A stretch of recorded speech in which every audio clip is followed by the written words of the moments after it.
되면은 이게 9시 42분이잖아요. 9시 42분의 온도가 약 13.4도인데 여기 보시게 되면 11시 12분에 보게 되면은 한 22.6도가 되잖아요. 그러면 시간당 한 5도 정도의 온도가 상승하고 있어요.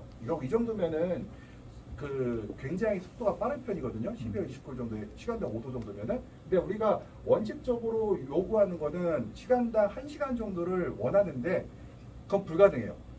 시간당 한 2, 3도 정도만 유지하면 좋겠어요. 그 정도 상속도만 유지하면 좋겠는데 그냥 조조과원을 한다면 시간당 1도씩 올릴 수가 있는데 조조과원을 할 수 있는 온실이 우리나라에 없어요. 거의. 그렇기 때문에 보통 시간당 2, 3도 올리면 좋겠는데 그러려고 하면은 우리가 보통 11시를 기점으로 했을 때 볼게요. 여기 22.6도잖아요. 이걸 18도로 넣을게요. 18도 놓기는 할 수 있어요. 그러니까 11시에 18도는 만들 수 있다. 그러면 시간당 얼마나 돼요? 이게 18도고 13도니까 시간당 2.5도가 되잖아요. 그러니까 시간당 2.5도 올릴 수 있는 방법은 뭐냐면은 투명한 스크린, 그러니까 산란광 스크린이 있는 연동온실 같은 경우는 스크린을 완전히 닫거나 한 90%, 95% 닫은 상태에서 창을 조금 열면은 18도까지 만들 수가 있어요. 우리가 시간당 1도씩 올라가면 불가능해요. 조조과원 안 하면은. 그렇지만 가능하다 이거 2.5도는. 그리고 단동온실 같은 경우에는 뭐가 가능하냐면 단동온실은 기본적으로 이게 치마 높이를 한 이만큼 높여버리세요. 치마 높이 이만큼 높이면 이게 뭐가 돼요? 이게 스크린이 되죠. 이게 상광 스크린이 되는 거예요. 그러면 이만큼 높이 상태에서 바깥에서 일중 창을 갖다가 한 4, 5cm 정도 열어버리면은 외부의 찬 공기가 이렇게 들어오고요. 뜨거운 공기는 바깥으로 빠져나가겠죠. 그래서 공기가 이 안에 섞이면서 들어오기 때문에 온도가 찬 공기가 식물체에 맞지 않으면서 한 18도 정도를 맞춰줄 수가 있어요. 우리가 목표를 어떻게 하냐면은 보통 저희가 이제 온실에 들어갔을 때 11시, 10시, 11시 정도 들어갔을 때 12월 달, 1월 달에 가게 되면은 제가 이 가디건 보이죠? 요거 입고 가면은 서늘해야 돼요. 서늘해야 돼요. 굉장히. 그러면은 요게 18도예요. 근데 요거 입고 갔는데 조금 살만하다. 그럼 거기 21, 2도. 그게 언제냐면은 우리가 이제 11시에 18도라고 했죠. 한 12시 정도에 한 21, 2도. 오케이. 괜찮아요. 그 정도. 더 올라가도 상관없어요. 왜 낮에는 환기를 어느 정도 시킨 상태이기 때문에 온도가 올라가도 별로가 안 생겨요. 근데 만약에 22.6도라는 요기 있잖아요. 요거는 제가 상대 습도가 83.9%라고 하는데 이거 좀 못 믿겠어요. 이거 사실 이것보다 좀 높을 확률이 높아요. 이 정도면은 아마도 내부 습도가 거의 90%에 육박할 수 확률이 굉장히 높아요. 그럼 이거 또 다음 데이터가 보면은 여기도 마찬가지인데 여기 보시게 되면은 이게 이제 며칠이에요? 이게 보게 되면은 여기도 보시게 되면 이제 아침에 2월 14일 날 9시 13분의 온도가 13.7도예요. 13.7도인데 상대 습도가 99.9%죠. 그러니까 결로점이 이슬점이 13.7도 똑같다는 얘기예요, 이거요. 지금 여기 보시게 되면은 여기도 외부 온도가 실내 온도가 27.9도까지 올라갔는데 이슬점이 27.7도까지 올라갔거든요. 이 얘기는 거의 시간당 여기도 마찬가지로 5, 6도씩 올라간 상태에서 환기가 안 돼버리면은 이런 형태가 발생을 해요. 그래서 다음 모습 보여드릴게요. 여기 보게 되면은 야간에 이제 약간 저온 관리했죠. 이제 9.8도가 된 게 언제면은 시간이 여기 보게 되면은 한 9시 내외 될 거예요. 근데 보시게 되면은 9.8도인데 이슬점 온도가 9도예요. 0.8도잖아요. 이 정도면 뭐가 생겨요? 이슬이 아마도 전체 온실을 맺혔을 거예요. 그러니까 이슬점 온도, 검고 온도랑 어조도 2, 3도 이상 벌려져 있어야 내가 가운데는 그러니까 중앙부의 센서 주위의 부분들은 이슬이 안 생기고 가쪽만 이슬이 맺히게 할 수가 있는데 이 정도가 되면은 아마 전체 온실에 다 이슬이 맺혔을 거예요. 근데 그렇다고 쳐요. 요건 이슬이 맺힌 것도 중요하지만 더 중요한 게 하나 또 있어요. 그 다음에 여기 보시게 되면은 21.6도이죠. 이거 언제냐 보면은 10시 35분. 한 1시간 반 정도 만에 10시 35분, 그러니까 21.6도 올라갔어요. 근데 여기는 13도 올라갔잖아요. 이슬점 온도가 보게 되면은 16.8도예요. 이 정도면 결로점이 생기지 않을 거예요, 이거는. 이거 정도면. 그래서 우리가 볼 때 이 이슬점을 항상 확인해 봐야 되는데 이렇게 되면 어떤 문제가 괜찮느냐면 이런 것도 생기게 되면은 이슬이 생겼다고 병이 오는 게 아니라 이슬이 길게 생겨요, 병이 와요.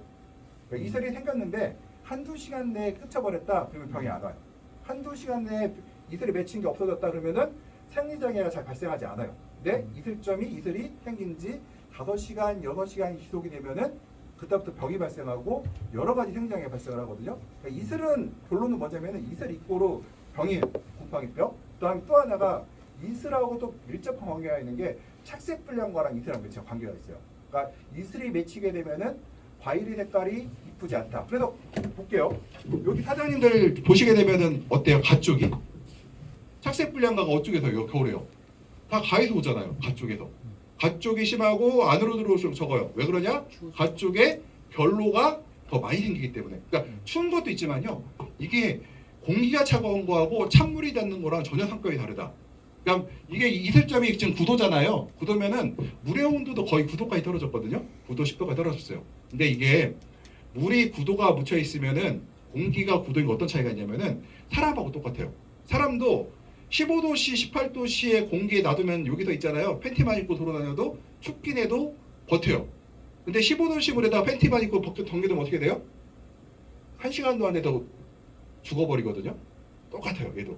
과일이 식물체가 이슬로 물을 뺏기기 시작하고 열을 뺏기기 시작하면은 훨씬 더 치명적으로 냉해를 입게 돼요. 거기가. 그러면 착색 불량가 발생한다는 거예요. 그래서 이슬을 안 맺히는 게 중요하다. 그리고 이슬 맺히면 또 뭐가 있느냐? 열과가 생기죠. 또 이슬 맺힐수록 열과 많이 생겨요. 또 이슬이 맺히면은 색깔만 이상한 게 아니라 거칠거칠해져요. 그래서 어떤 분이 그래요. 착색 불량가가 나왔는데 자기 생각에는 영양결핍인 것 같대요.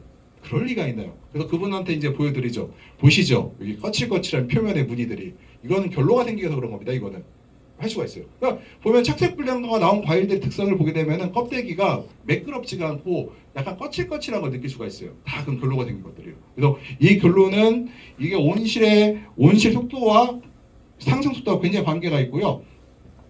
여기 보시게 되면은 제가 이거 왜 찍었느냐? 날짜를 볼게요. 자꾸 수분 부족분을 얘기하시는 분들이 있어요. 수분 부족분 뭐 얘기 많이 들었죠? 듣지 마세요. 그냥 참고 자료는 사용하셔도 수분 부족분을 갖고 얘기하면 문제가 생기기 시작해요. 볼게요. 여기가 날짜가 2월 10일이죠. 2월 10일인데 정상적인 온실이에요. 근데 얼마예요? 11.4죠. 이게 우리나라에 날씨가 맑은 겨울날에도 환기시키기 시작하면 환기를 완전 시킨 것도 아니죠. 겨울철 완전 못 시키잖아요. 뭐 10% 20%만 시켜도 내부에 어떻게 내부의 수분 부족이 어떻게 돼요? 11g 이상 나와요. 원래 그렇게 나와요. 그러니까 어떻게 하냐면은 저는 3월부터 10월 중순까지는 맑은 날은 무조건 10일 이상. 뭐 10일 이상 만들 수가 없어. 그 이하로 떨어뜨릴 수가 없어요. 우리 그럼 뭐만 보면 되느냐? 식물이 스트레스를 받냐 안 받냐를 봐야 되고, 이 수분 부족분은 언제 봐야 되냐면은 흐린 날 봐야 돼요. 흐린 날. 흐린 날 수분 부족분이 2, 3 이하로 떨어지냐 안 떨어지냐 확인해요.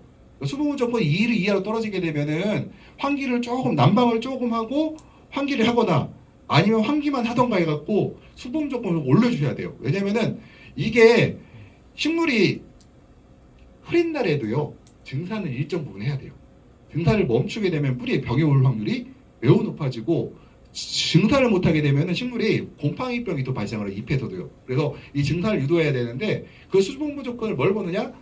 흐린 날은 밀접하게 좀 볼 필요가 있다. 왜냐하면 식물의 증산과 관련이 있기 때문에. 그렇지만 한낮에는 볼 필요가 없어요. 뭐 이거 보나마나 맑으면 무조건 10이 넘어가는데, 제가 그래서 가끔 가다가 요새 뭐 저기 플랫폼 사업한다고 해서 업자들 오시는 거 보게 되면은 메시지가 맨 수분 부족분이 10이 넘어갔다는 등 뭐 얘기가 나와요. 그래서 어떡하라고. 그리고 우리가 수분 굉장히 온실이 건조하고 해가 세다 그러면은 어떻게 하세요? 커튼을 좀 쳐주잖아요. 그냥요. 그러면은 수분 부족분은 조금 떨어지는데 우리가 잎의 온도만 떨어져도, 그러니까 햇빛을 차광을 시켜주면은 잎의 온도가 좀 떨어지거든요. 잎의 온도가 떨어지면은 수분 부족분이 조금 높아도 식물이 증산하는 데는 별 문제가 없어요. 우리 그렇게 해서 조절을 하잖아요. 그래서 우리가 수분 부족분은 바닥. 벌써 2월달 2월 10일에도 한낮에는 10일이 넘어가더라는 거예요. 이게. 그러니까 너무 수분 부족분 갖고 얘기를 할 필요가 없다는 걸 보여드린 거고, 그 다음 여기는 이걸 왜 했을까? 제가 여기 보시게 되면은 여기가 이제 22.7도에 이슬점이 15.3도인데 여기 볼게요. 이게 쭉 올라가다가 여기서 이제 뭘 했어요? 창을 딱 열어버리니까 어떻게 돼요? 바로 수분 부족분이 15.6도가 아니라 이슬점이 15.3도까지 떨어버리죠. 그러니까 우리가 창을 여는 순간에 이거는 해결이 돼요. 수분. 그러니까 이슬점이 높다든가 이런 거는 창을 여는 순간에 해결된다는 얘기예요. 창을 열자마자 바로 해결이 돼요. 그렇기 때문에 우리가 창을 언제 여느냐가 중요한데, 그래서 저는 창을 여는 시기를 겨울철 같은 경우는 좀 일찍 열게 했는데, 일찍 열려면 해야 될 게 뭐가 있다? 큰 온실, 그러니까 연동 온실 같은 경우는 산란 스크린을 반드시 넣어서 산란 스크린이 닫힌 상태에서 창을 조금 열어버리면은 우리가 충분히 이슬점 온도를 아래로 떨어뜨릴 수가 있는 거고요. 떨어뜨릴 수가 있는 거고요. 반대로 단동 온실 같은 경우는 치마를 이만큼 높인 다음에 커튼을 일찍 넣을 수만 있다면, 우리가 치마 높은 만큼 어때요? 단동 온실은 치마를 더 일찍 넣을 수가 있죠. 그러니까 겨울철에는 일단은 습을 어떻게 하든지 빨리 제거를 해야 돼요. 빨리 제거하려면 어떻게 된다? 창을 열어야 되는데, 창을 열기 위해서는 반드시 커튼이 필요하고, 그 커튼은 어떤 커튼이다? 투명한 커튼이 있어야 된다는 거예요. 그 다음에 우리가 이제 이슬점을 낮추면은 좋잖아요. 이슬점 낮추면은 그러니까 식물체 온도가 높고 이슬점이 낮다는 얘기는 결로가 안 생긴다는 얘기죠. 볼게요. 커튼을 닫은 상태에서 창을 열어버리면은 습이 빠져나가고, 그럼 이슬점 온도가 떨어지죠. 근데 투명한 스크린이 있다는 얘기는 뭐예요? 해가 들어오고 있죠. 햇빛이 들어오고 있어요. 햇빛이 들어오고 있다는 얘기는 그럼 뭐예요? 식물체의 온도는 올라가고 있다는 얘기죠. 왜냐면은 식물체의 온도가 올라가는 건 공기로 올라가는 게 아니라 복사열, 그러니까 햇빛이 직사광선을 받아야 온도가 올라가거든요. 식물체 체온은 공기로 올라가는 게 아니에요. 공기가 5%, 10%, 복사열이 90% 이상이에요.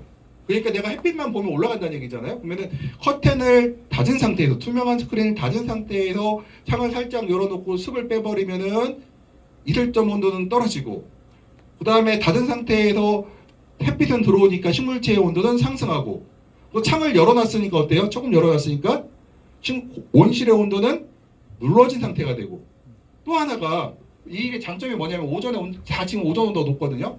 우리가 약반기 같은 경우로 하더라도요, 약반기 계산해 볼게요. 오전에 햇빛이 많아요? 오후에 햇빛이 많아요? 아무래도 11시 이후 12시 때 햇빛이 많아지잖아요. 그 같은 적은 양이라도. 그럼 뭐 여기서 보실 게 있어요. 그렇다면 광합성 효율을 높이기 위해서는 어떻게 해야 돼요? 낮에는 온도가 높아도, 그러니까 우리 그래요. 광합성 온도가 몇 도가 좋냐? 그건 체온하고 관련 있어요. 체온이 한 21도 정도 올라가면은 좋다고 그래요. 단 전제 조건이 있죠. 해가 내부 광량이 한 400와트, 500와트 들어올 때 식물체 체온이 22, 3도가 되면 좋아요. 그런데 아침에는 몇 도예요? 우리가 조조관을 하지 않으면은 오전 온도가 10시, 11시까지 15도, 16도밖에 안 돼요. 15도, 16도라는 얘기, 15도 이하라는 얘기는 광합성을 잘 못해요. 방이 들어와도 못한다는 얘기예요. 잘해요. 그러면 우리가 굳이 아침의 온도를 높일 필요가 없죠. 광도 없고 체온도 안 올라갔잖아요. 그러면 온도를 높일 필요가 없어요. 공기 온도 높여봐야 별로 도움이 안 돼요. 그러니까 우리가 겨울에는 광량 자체가 얼마예요? 800와트 이하죠. 800와트 있는 날이 거의 없어요. 800와트 이하이기 때문에 어떻게 해야 돼요? 평균 온도를 18도 정도 이하로 떨어뜨려야 되는데, 18도를 맞추기 위해서 어떻게 해야 돼요? 야간 온도 13도 놓고 주간 온도 뭐 21, 2도 놓고 그럼 평균 온도 18도가 될 건데, 그런데 주간이 있어요. 아침 온도는 떨어뜨리고 오후 온도를 높여버리면은 평균 온도가 그래도 18도가 되죠. 그러니까 주로 오전 온도는 떨어뜨리고 오후 온도를 높이는 게 좋다는 거고요. 특히 요대같이 이제 환절기 때도 역시 마찬가지예요. 오전 온도를 떨어뜨리고 오후 온도를 높이는 게 굉장히 유리하다는 거예요. 이들이요. 광합성은 어차피 낮에 많이 하니까. 그래서 우리가 이제 환절기 때 우리가 곰팡이병을 방지하고, 지금 장기 재배하신 분들 있잖아요. 8월에 심어서 넘어오잖아요. 그러면은 지금부터 어떻게 해요? 겨울철에 잎을 10장 내외로 갖고 하다가 연면적을 확보하기 시작하죠. 근데 자꾸 곰팡이 생기면 어떻게 해요? 연면적을 확보를 못해요. 그럼 확보를 할 수 있는 방법이 뭐예요? 곰팡이가 안 들게 하면 되죠. 그럼 안 들게 하려면 어떻게 해야 돼요? 시간당 온도의 상승 속도를 2.5도 내외로 묶어버릴 수 있다고 하면은 곰팡이가 올 확률이 매우 줄어들겠죠. 그러니까 방법은 그거밖에 없어요. 왜 조조가온 하라는 얘기는 절대로 안 해요. 왜냐면은 우리나라 온실 중에서 조조가온 하려면 우리나라 온실 있잖아요. 1헥타 기준으로 해서 조조가온 하려면 200톤에서 300톤 정도의 뭐가 있어야 돼요? 축열조가 있어야 돼요. 축열조가. 뭐 탄소 튜브나 이렇게 바로 직방으로 찍고 직렬로 난방한 사람 있잖아요. 이거 불가능하고, 200톤짜리, 300톤짜리 뭐 추결조 넣으려고 하면은 추결조 가격이 지금 한 1억 5천 하더라고요. 엄청 비싸요. 그러니까 보통 뭐 1헥타 기준에 한 100톤 놓으신 분이면은 굉장히 양호하신 분이고 50톤 갖고 저기 1헥타 난방하신 분 봤어요. 1헥타에 50톤이 어떤 줄 아세요? 물이 3바퀴 돌고 나면은 없어요. 그러니까 이 안에 한 바퀴 도는데 15톤이에요. 그러니까 3번 돌고 나면은 추결조 탱크가 다 없어지는 거예요. 이게요. 그러니까 굉장히 맞추기 어렵죠. 이렇게. 그렇다고 이제 얘기가 이제 그렇다고 우리 전기 난방하잖아요. 전기를 내가 1헥타에 한 1,500kg 끌고 와서 하면은 가능해요. 근데 뭐가 들어가요? 그러면 전기세가 너무 많이 들잖아요. 예를 들어 이런 게 있어요. 500kg를 끌고 와서 물을 1,000톤을 내가 이제 그럴 리는 없지만 한 400톤을 난방을 그러니까 물을 끓여놨어요. 어떤 사람은 1,000kg 갖고 와서 한낮에 200톤을 400톤을 데펴놨어요. 누가 전기요금 많이 들어가요? 전기 사용량은 똑같은데 전기요금 단가가 누가 비싸지죠. 뭐가 높을수록 수전량이 커질수록 어때요? 전기가 비싸지잖아요. 그러면 나는 500kg 끌고 와서 탱크 200톤의 물을 데핀 사람이 전기요금 적게 나오잖아요. 그래서 요즘에는 그런 것도 유행해요. 그러니까 나는 1헥타밖에 한 2,400평인데 300톤 놓으신 분도 있어요. 그러면 뭐냐? 그렇구나. 전기는 500kg만 끌고 왔어. 500kW만. 그러니까 남들보다 전기요금이 한 20% 싸. 뭐 이제 그게 탱크 값하고 생각하면 뭐가 유리한지 모르겠으나 뭐 그런 분들도 있다. 그렇게 말씀드릴 수가 있고 아무튼 우리나라에서는 조조가 할 수 있는 온실이 거의 없어요. 200톤 이상 갖고 계시는데 안 갖고 계시죠. 200톤 안 갖고 계시잖아요. 그다음에 제가 요거 하나 보여드릴 게 뭐냐면 이게 지금 근권이시하고 pH를 측정한다고 하는데 데이터 믿을 수 없어요. 그거는. 혹시라도 누가 이거 꼽아서 측정한다는 거 있잖아요. 맞을 수가 없다는 거거든요. 특히 pH는 말할 것도 없고 EC도 맞을 수가 없어요. 맞으면 기적이 맞을 리가 있나요? 그럴 리가. 그래서 지금 요것들 데이터를 제가 몇 걸 뽑아봤고요. 그 다음에 여기 같은 경우도 보게 되면은 이게 이제 아침에 9시 51분에 이제 확 올라갔죠. 이게 왜 올라갔을까요? 환기 안 하니까 이제 확 올라갔겠죠. 올라가고 나서 이슬점이 18도니까 거의 물 맺혔을 거고요. 그리고 올라가고 나서 볼게요. 여기 이제 이렇게 볼게요. 갑자기 온도가 어떻게 돼요? 12.3도로 떨어졌다가 어떻게 돼요? 다시 그러니까 갑자기 18도에서 15로 떨어졌죠. 지금 뭐 한 거야 이분은 지금? 문을 확 열은 거죠. 우리가 보통 커튼 열 때 몇 분 정도로 여세요? 한번 커튼 여실 때? 15분? 예? 한번 여기서 끝까지 갈 때 15분, 30분 그렇죠. 보통 뭐 천천히 열수 저는 천천히 열수록 좋다고 그래요. 환절기 때는 천천히 열수록 좋다. 저는 그렇게 잡아요. 환절기 때는 천천히 여는 게 좋다. 왜냐? 이거 요게 있잖아요. 요게 떨어진 속도가 0.5도, 1도면은 그러니까 보통 우리가 1도 넘어가면 문제가 되느냐? 아예 그렇진 않아요. 1도, 2도는 괜찮긴 한데 이게 조금 떨어질수록 우리가 결로가 덜 생기거든요. 이게 아래쪽으로 떨어질수록 그러면 우리가 15분, 30분 정도는 해줘야 이게 이렇게 살짝 떨어졌다 올라가는데 이런 거 같은 경우는 갑자기 열어서 떨어진 거죠. 그래서 천천히 단계적으로 열으라는 거를 이제 말씀드리고 싶고 이런 분들은 그래서 보셔갖고 그 커튼 속도 제어되시죠 다. 그러니까 보셔갖고 요거를 봐서 환절기 때 어떻게 해요? 천천히 그다음에 온도가 올라감에 따라서 좀 더 빨리 왜 그렇게 뒤로 갈수록 좀 빨리 여는 게 좋아요. 그러니까 지금은 30분에 열다가 한 4, 5월 달 가면 15분에 여는 게 좋아요. 그때는 이 출력이 어차피 적어지거든요. 들어오는 해가 워낙 강하니까 15분 동안 들어오는 햇양 갖고도 내가 빠져가는 열을 다 보충할 수가 있어요. 그래서 이 커튼의 속도를 한번 보시는 게 좋을 것 같고요. 그 다음에 여기 데이터가 또 왜 있나 모르겠네. 볼게요.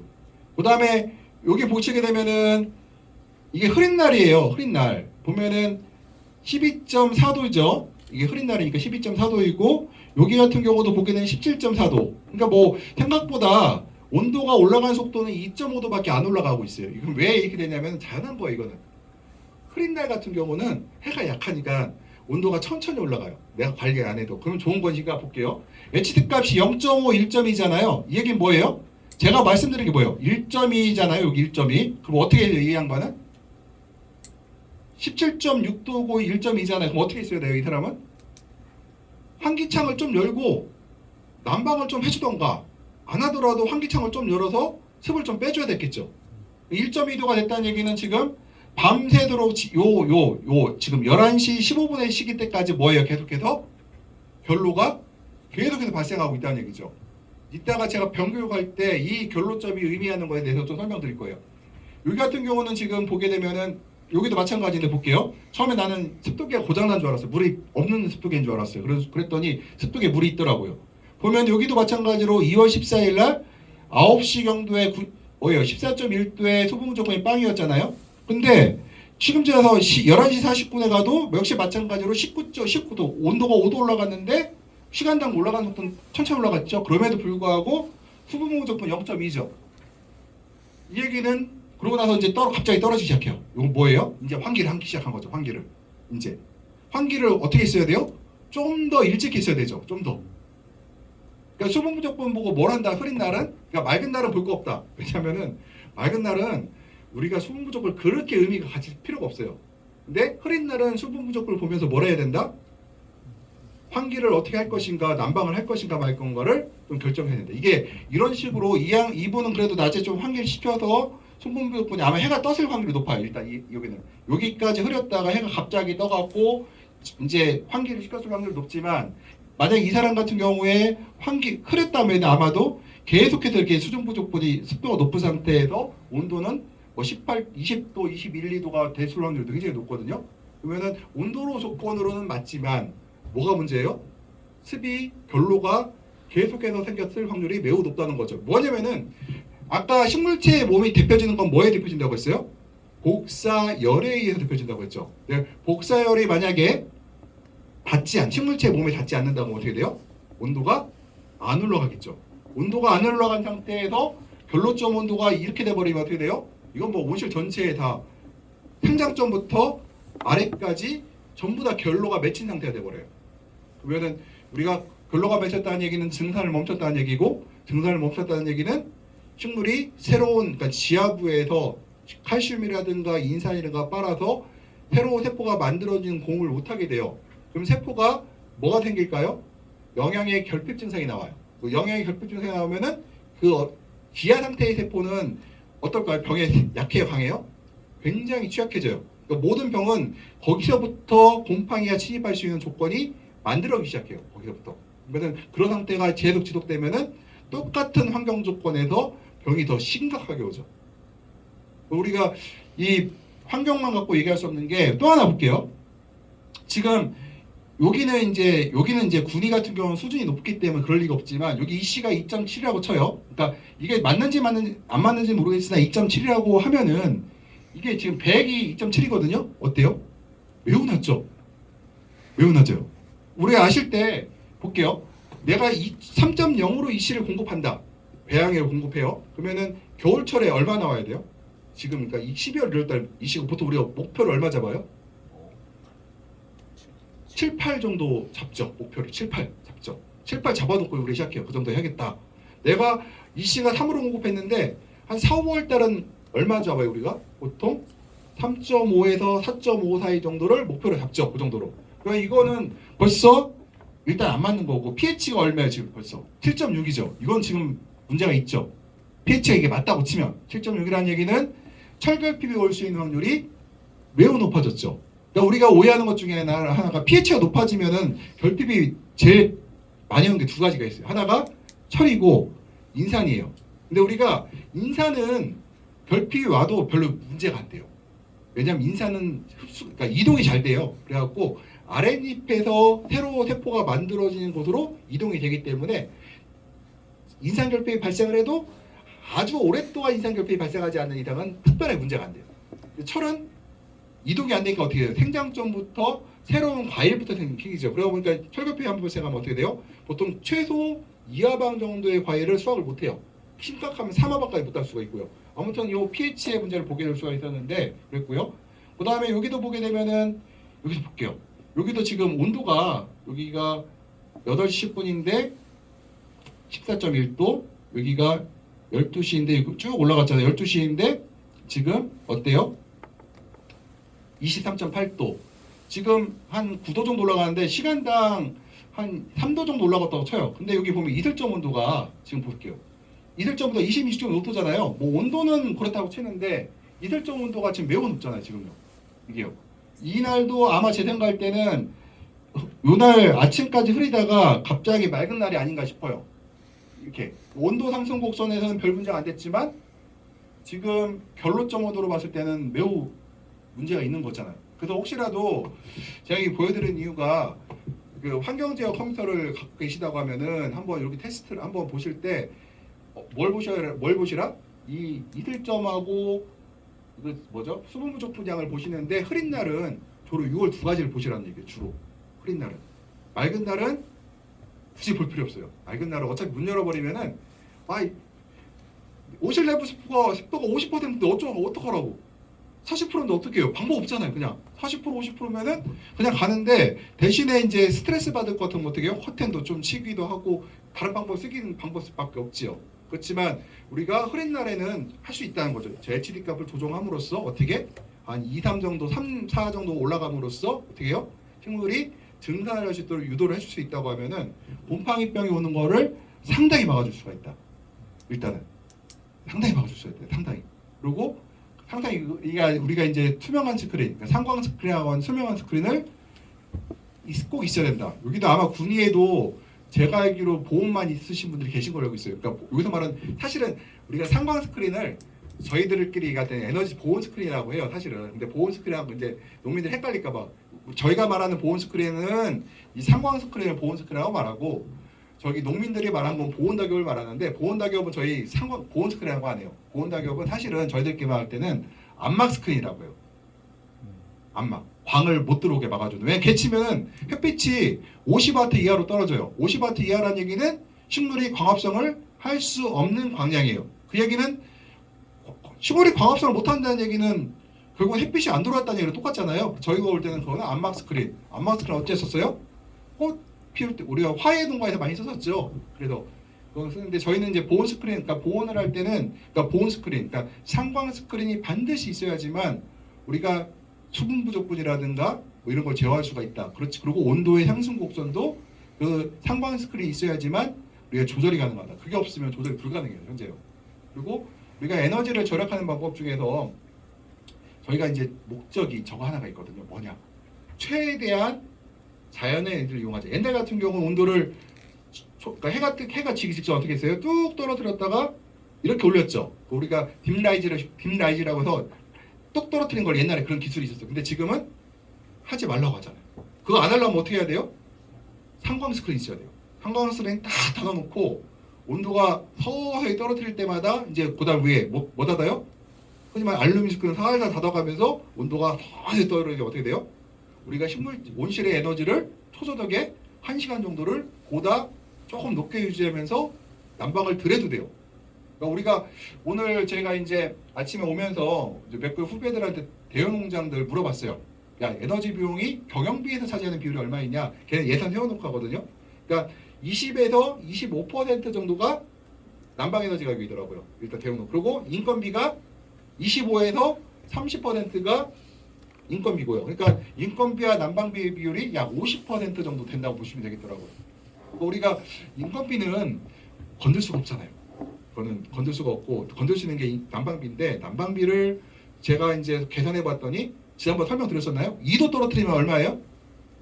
10% 절약돼요. 2도에 우리가. 그러니까 난방비는 우리가 충분히 조금씩 절약할 수가 있어요. 난방비에서 예를 들게요. 난방비가 20%, 25%로 치면은 난방비 5%만 절약하면은 전체 경영비에서는 얼마냐면은 한 2, 3%, 2, 3%가 절약되고 거기다가 또 하나가 순수익에서는 5%, 10%예요. 엄청 커요.